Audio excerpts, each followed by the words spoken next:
Welcome to From First Kiss to Wedded Bliss. My name is Marcy Sullivan, and I'm your host today.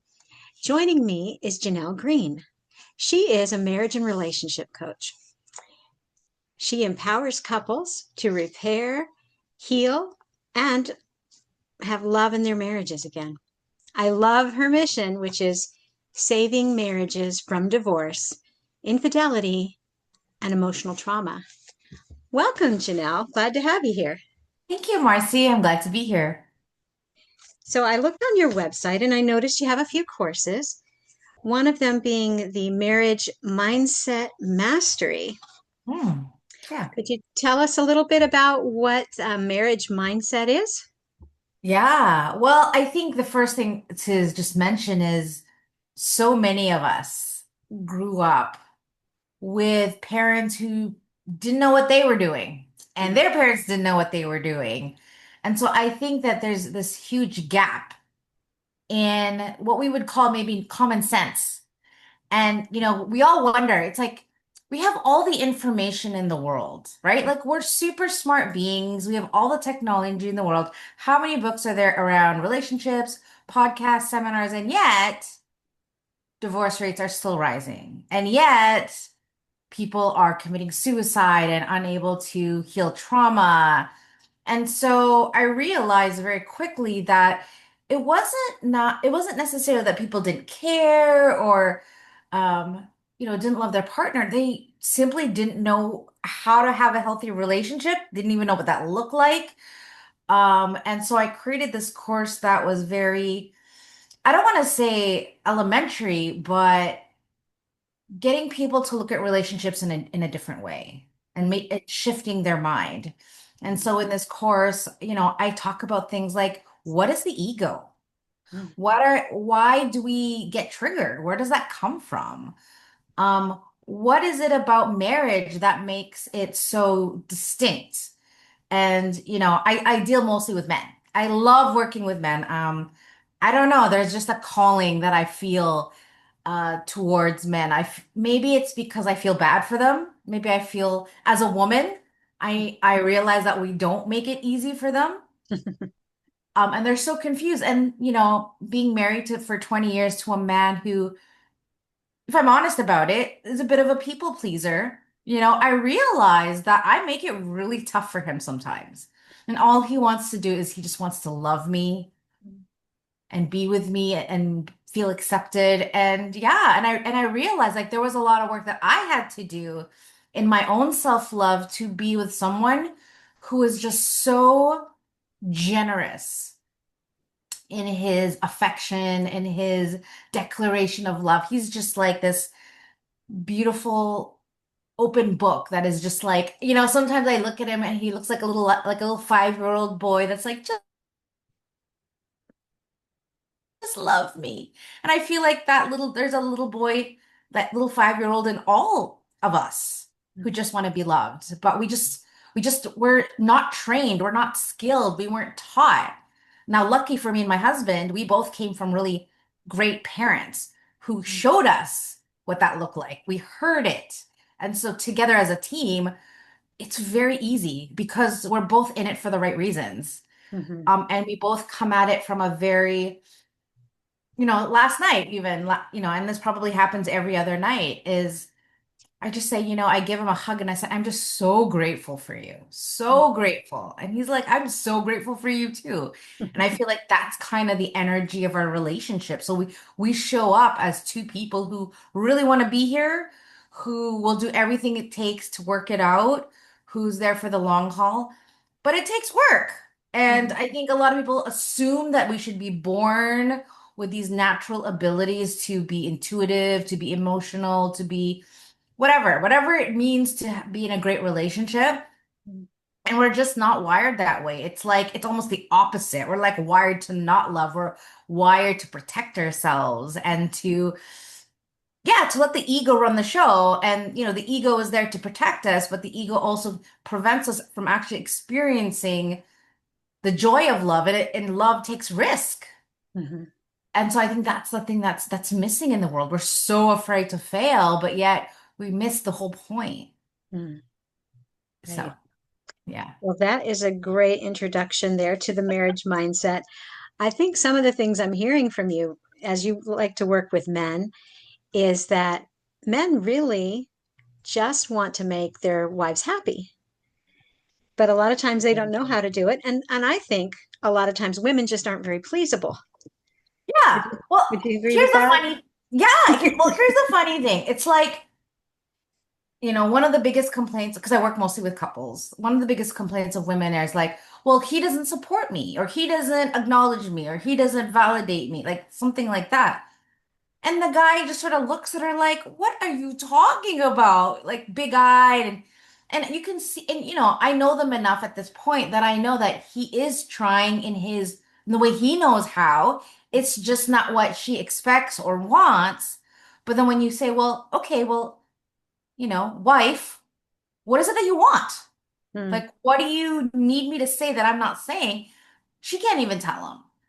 So my question is, well, if you don't know or if he doesn't know and you don't know, well then Hmm. why is he getting in trouble? So Right. I think there's just like a sense of responsibility that many of us don't take because that means that we have to actually be responsible for our own crap. Hmm. And sometimes that's hard to swallow.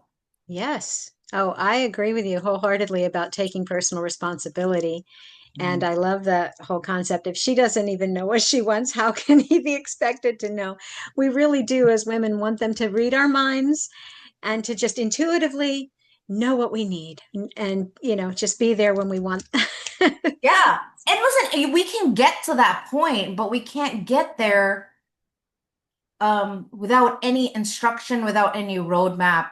One of the I joke about this in a lot of podcasts I talk with, but when I first met my husband 20 years ago, within the first month, I was like, okay, when I'm upset, here's what you need to do, right? Like I give him an instruction manual.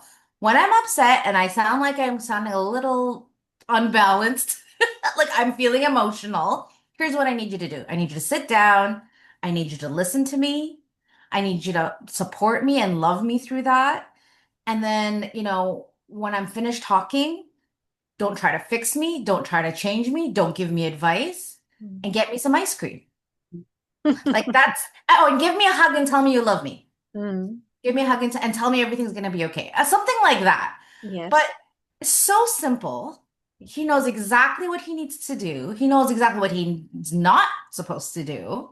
Mm, Because I was getting like a lot of women, we get frustrated, right? We're like, stop trying to fix me, or you're not hearing me. They're like, what do you mean? Like, right? They don't know what we're trying to tell them. And so mm, we need to spell it out. And it's not like they're dumb. They're just built differently than we are.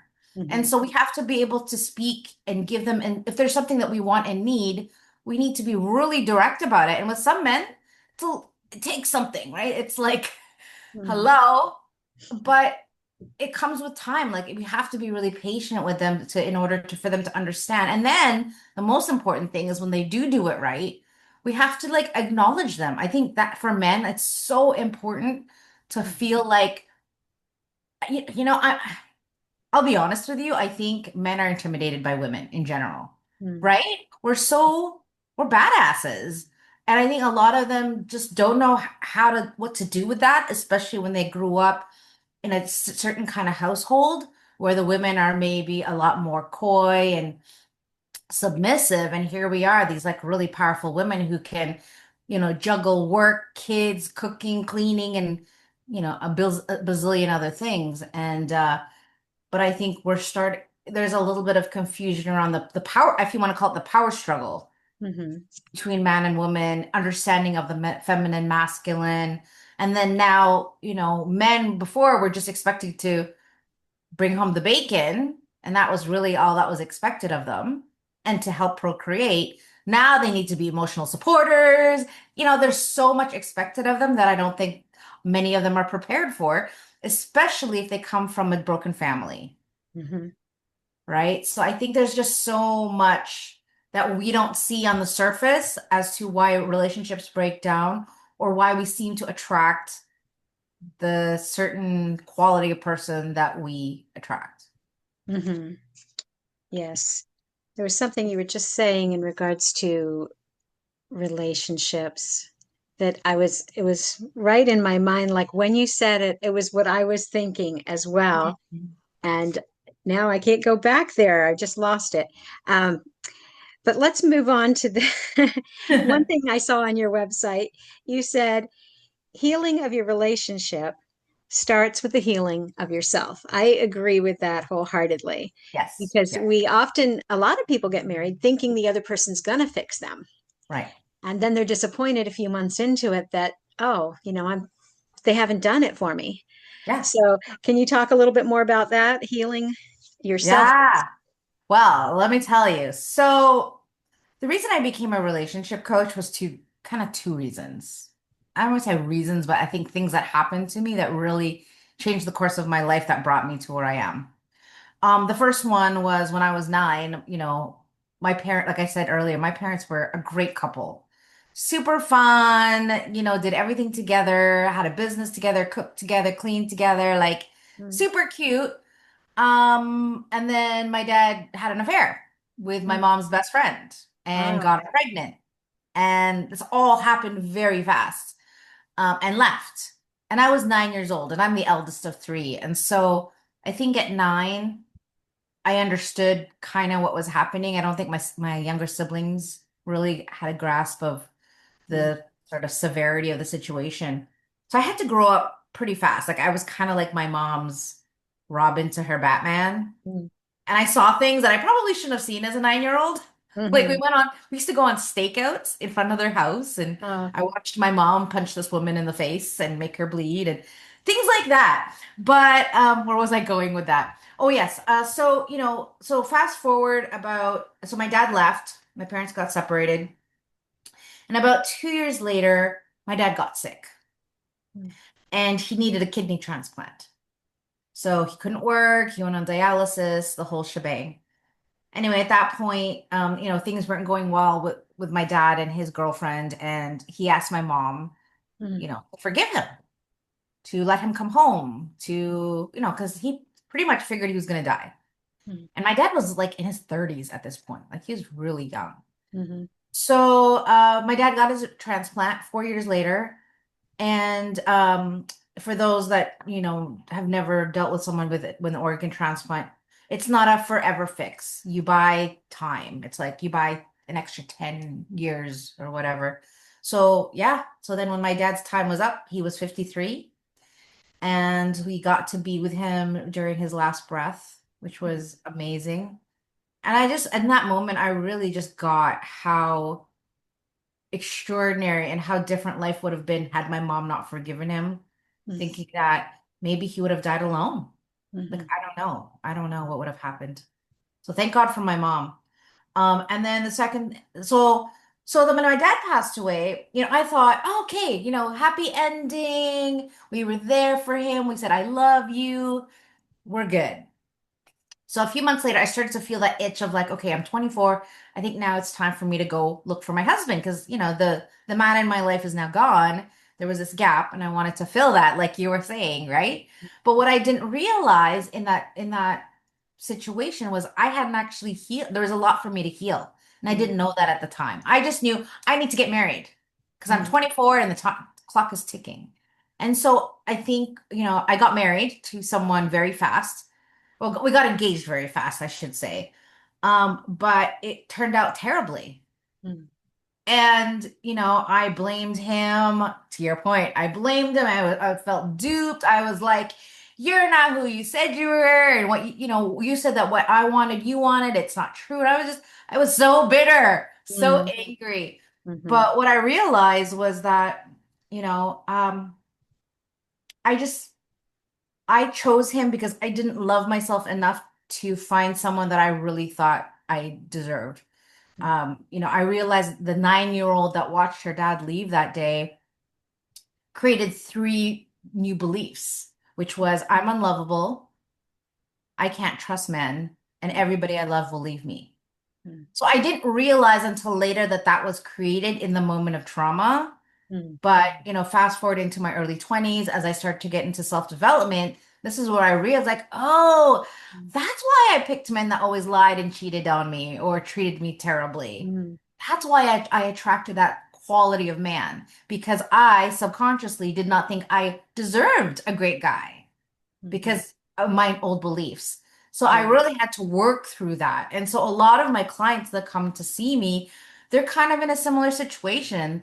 Their dad left when they were young. Their mother was suicidal or like mentally unwell, right? There's all these things that we don't realize are related to now because we're like, well, I'm 50. Why would something that happened to me when I was 10 still Mm-hmm. be affecting me? But if we really stop and think about it, yeah, all those things affect the way we show up today. It's how we Mm-hmm. wound up being.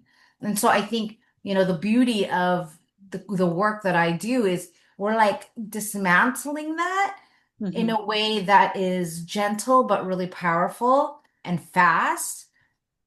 And I think one of my greatest gifts that I have in this work is my level of compassion because I've been through it, right? Mm-hmm. I've been through so much of what they've been through. And Mm-hmm. so they feel safe Right. and they don't feel broken and they don't feel alone. And I think at the end of the day, as humans, that's the biggest fear is of being alone. So when someone can say, "Hey, you know what? I totally get where you're coming from and it's okay and everything's gonna be okay and we just need to like shift some stuff." They're like, "Oh, okay, great." Right. And yeah, it's just wonderful watching people,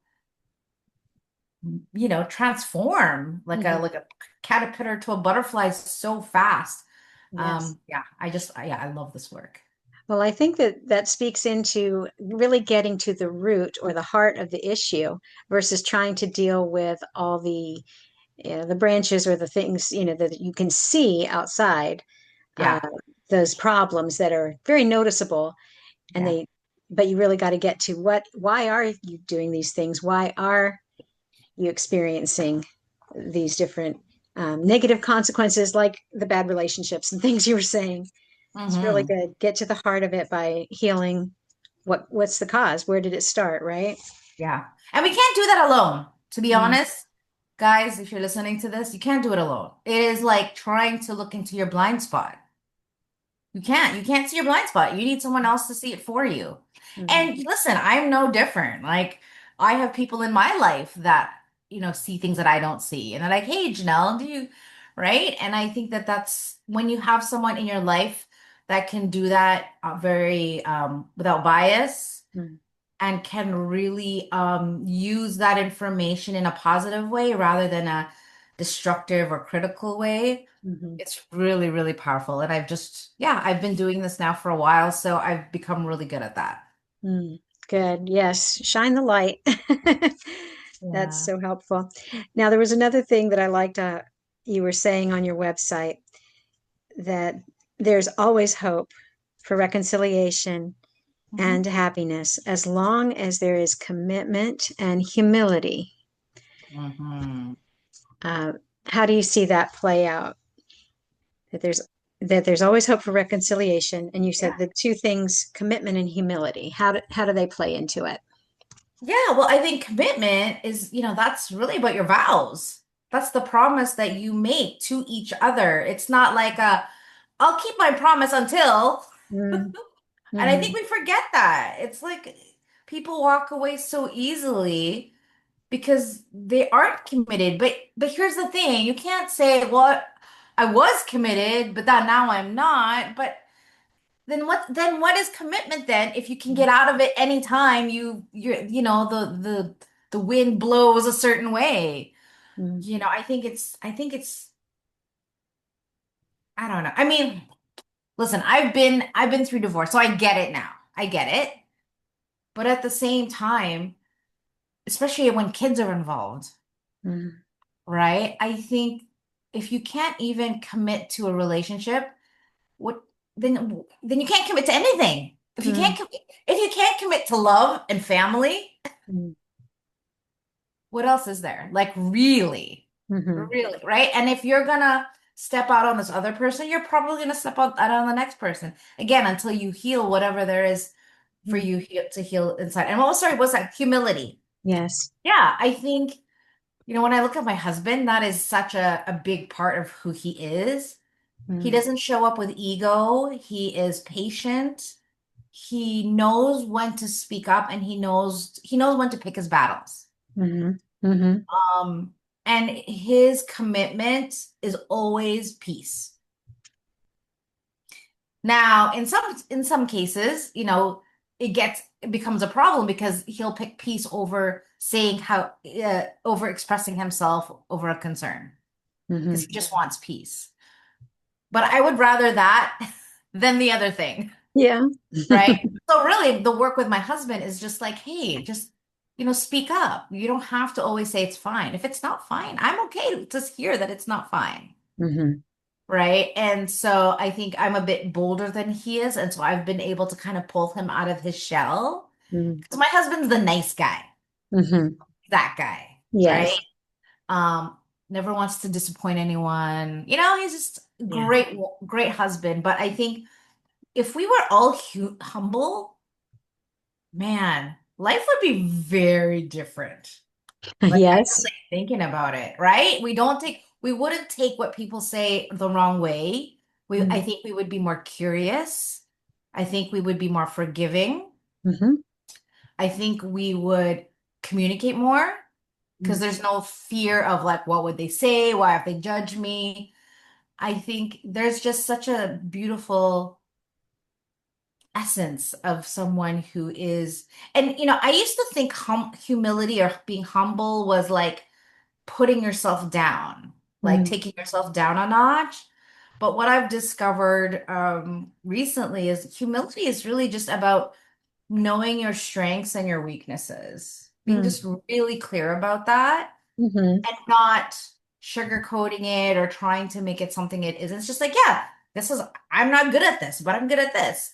Yeah. And so I think it's just that level of honesty is so refreshing. And Mhm, I think that's why my marriage has been so freaking consistent and successful and playful and so deep for 20 years. Like, I think, I feel that that's pretty amazing mhm, that we could have kept that level of consistency mhm, of like we've never had a like breakup, we've never had a humongous fight. Now we've had a lot of stuff happen in our lives, but we always come back to the table, mhm, and we also respect each other's space. mm, So there are times when I'm just like, I need 5 minutes to come down because right now I'm really upset, and mhm, he respects that mhm, because he knows that I'll come back. I just need to go deal with myself, and I take responsibility for that. And so when I'm ready to talk, I'll come back and we can work this out. mhm. So there's a Yeah. way. There's always a way. But if you don't have the skill, if you aren't healed, if you don't know how to communicate, if your ego gets in the way too much, then Mm. that's where problems happen. Yes. So I'm hearing part of humility really is that transparency, being Yeah. and being very self-aware Yeah. as well. That's Yeah. that's really good. I like this. It's one of your blogs talking about embracing differences is the key to a thriving relationship. Mm. I'd like to get into that a little bit further, but I'm going to put this out for you. I heard a quote back when my husband and I first got married, and he said that similarities are like money in the bank, and differences are like debts that you owe. So his point being, the more you have in common, the easier a time you're going to have in your relationship than if you have so many differences that you're constantly quarreling on all these different areas. What do you think of that quote? I know that in your blog you talk about how you were actually really very similar to your first husband Yes. and not very much so with your now husband. Yes. So what's your Yeah. experience? Yeah, I remember when I was like, okay, need to find a husband. Okay, what kind of husband? And I'm an intense person, right? I'm intense. I used to be in sales. I've been kind of just that kind of personality. And so I'm like, I need to find someone who's like me, who's ambitious, who, wants all the amazing things of life and adventures but man, I just realized like I don't want it was like being with myself and not in a good way. My like we were both stubborn, we were both hard-headed, Mm. we both had tempers. It was terrible. Michael now, who's my husband now, he's like my polar opposite. I Ah, am intense. He is super grounded, super laid back. He's an East Coaster. He's from Newfoundland, if anyone knows where that is. Just really just chill. Um, I'm I'm not I would say I'm probably even in some many ways more masculine than my husband. I think especially in the emotional space, my husband's much more vulnerable and yeah, like he shows his emotion like he's like a child. You know how a child just shows their emotion however they're feeling? Like mm, he's kind of like that, where for me, I'm always trying to like keep it inside and keep pushing forward. But mm, yeah, I think we're so different, and yet there are things that we are similar, and those are the things that bring us together. So for example, we're both musicians. mm, So we can talk about music, we can listen to music, we can play music together. I sing, he plays. That's our little like playtime, if you will. mhm, But everything else, I think we're pretty different, but values, same. mhm, We value our relationship, we value family, we value commitment, teamwork, responsibility, communication. So I mhm, think, if you as long as your values are in alignment, mm, I think that's the main thing. But, I always have couples that come to me and go, "Yeah, we have nothing in common anymore." It's like, mm, well, then what did you guys do when you first got together? Like, mm, what brought you? There's always something that brings us together. So, right? But yeah, I think, yeah, most relationships I've seen, they've always been opposites. An anxious attachment style will typically attract an avoidant attachment style, typically, right? And of mm, course, so it's like bang, bang, bang. But I think it's just because we're so curious and so fascinated by people who are completely different from us. So, like, mhm, my husband's not Filipino. I'm short, he's tall. Yeah, I think again, he's very like kind of mysterious in this sort of, I don't know. Yeah, we're very different, but yet when you see us together, it's like, oh yeah, that makes sense. uh-huh. Totally, you know? Yes. Yes. Well, related to this question about differences in a relationship making it thrive, how would you counsel a newlywed young woman who's struggling with conflicts that she and her husband are having over differences, mainly cultural? They're both from different countries and different, backgrounds, and also with their faith. What do you think? How would you coach her on that? I think, to put it simply, I think it comes down to expectations. A lot of us, we just don't talk about the expectations. And more importantly, why those expectations are there. I think that we think that we have to agree on everything and Hmm. be this and feel the same about our faith. That's not true. We just have to be able to respect what Yes. the other person thinks. Like Hmm. me and my husband don't agree on everything, but we don't that's not the hill we're gonna die on. We work it out. And there's times when you just have to like agree to disagree, Yeah. you know?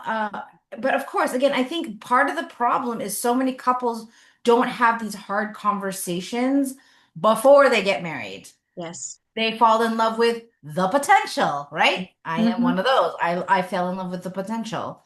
Sometimes people rush into marriage because they get pregnant. Hmm. And then the other one is, again, they have this hole in their heart, this emptiness that they're hoping that someone else is going to fill. Hmm. And then when they don't get that, then they're Hmm. feeling even more empty and angry at the other person, even though who they're really angry at is at themselves. Hmm.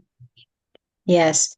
So I hear expectations is a big thing that they need to deal with. What were your expectations? And are they, and talk about those with the other person, I would think, because a lot of times we expect them to know what we expect. Yeah. So yeah, I hear that. And then that you don't have to agree on everything. I don't think anybody would agree on everything with Yeah. one person, Yeah. but respect those their opinions anyway, right? I think that, Yeah. yes, that's good. Respect the differences, respect their opinion. And But I so, think a lot of people just want to live in la la land mm, and they don't want to have those hard conversations. They're like, oh, we'll deal with that later. Or mhm, that's not important. When it's like, no, no, no, no, that's really important. mhm, Um, and I think again, I think that's why people have to be very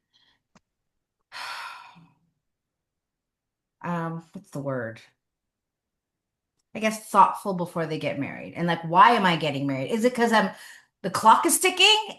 right. Uh-huh. Or is it that I actually, and then even if they say, well, it's because I love that person. Well, in my opinion, the way how we use love, like, well, I want to marry this person because I love them, isn't enough. Mhm, I think love is the most powerful force in the world. But I think just saying, well, I love this person and that's enough for me to want to marry them, I would go a lot deeper than that.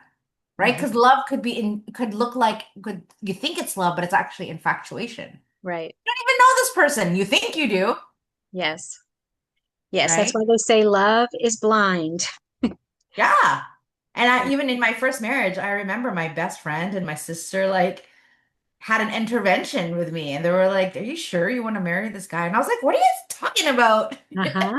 You don't know?" And of course it was like, yeah, okay. They saw what I didn't see. Hmm. Yes, that's Obviously. good. A good word to listen to your family and friends because they know you they know you well. Yeah. Good. Before we close our time together, I'd like to give you an opportunity to share with the audience how they can find you if they'd like to get some more help. Yes, they can find me at saveourmarriage.ca. That's my website. Mhm, They can book a consultation with me to see if we're a fit. And, I coach both couples as well as individuals on anything relationship based, whether it's they're in a relationship or have just left a relationship mhm. or are trying to get into a relationship. But All yeah, right. that's it. Excellent. I appreciate that. And my closing Awesome. question I always like to ask my guest is the one intentional practice that you have in your marriage to keep things strong? There's so many things. Well, you can go I with think more the than one. check-in. I think the check-in. Okay. Like the monthly check-in going like, "Hey, how are you? Like really, how are we? Uh-huh. Is there anything that I can do better? Is there, like just actually checking in. Are you happy? Mm, Have I done anything to upset you? mm, Just is there anything you want to say? Just checking in at mhm, least once a month, I think has been really good. And just being like, thank you. Thank mhm, you for being my partner. mm, It's not easy, marriage sometimes with marriage. mhm, And I think just letting the other person know that, hey, I see you, mm. right? I think it goes a long way. I like that, the check-in. We try to practice that on a regular basis too. And I think one thing that makes that so powerful is you're doing it in a time when you're in non-conflict. So you can talk about these things in a time where you're both at a good space in your minds and able to bring up those conversations, those things that you left unsaid. And it's really important to keep the lines clear, right? Absolutely. Well, I have enjoyed having you on the show today, Jeanell, and I thank you for giving us your time, your wisdom, and blessings to you. Thank you, Marcy.